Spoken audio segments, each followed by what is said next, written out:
கிட்டத்தட்ட 39 ஆண்டுகள், கரெக்டாக வருஷம் ஞாபகம் இல்லை, 35-39 வருஷத்துக்கு அப்புறம் முதல் முறையாக ஒருவர் 200 ரன் அடிக்கிறார். அது வரைக்கும் யாருமே இந்த ஒன் டே மேட்சஸில் 200 ரன் அடித்ததே கிடையாது. அது அடித்தது சச்சின் டெண்டுல்கர். அது வரைக்கும் அது யாரும் அடித்ததே இல்லை. சச்சின் டெண்டுல்கர் முதல் முறையாக 200 ரன்களை ஒரு மேட்ச்சில் அடித்து முடிக்கிறார்.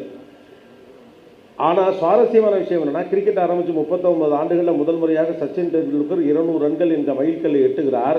அதுக்கு அடுத்த வருஷமே நம்மால் வீரேந்திர சேவாக் அடிச்சிட்டாப்புல, அப்புறம் ரோஹித் சர்மா அடிக்கிறாப்புல. இப்போ டபுள் செஞ்சுரி அடித்த வேண்டிய எண்ணிக்கையே எக்கச்சக்கமாக இருக்குது. டபுள் செஞ்சுரி 2-3 தடவைலாம் அடிச்சுட்டாப்புல ரோஹித் சர்மா.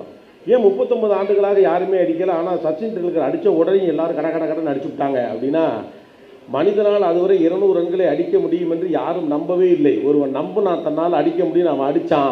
அவன் கொடுத்த நம்பிக்கை மற்றவனை அடிக்க வச்சுச்சு, அவ்வளோதான். முடியும் முடியாதுங்கிறது மேட்ரு இல்லை, நம்புகிறோமா இல்லையாங்கிறது தான் மேட்ரு. That's only thing. இந்த உலகத்தில் முடியுமா முடியாதாங்கிற சந்தேகங்கள் எழுப்பி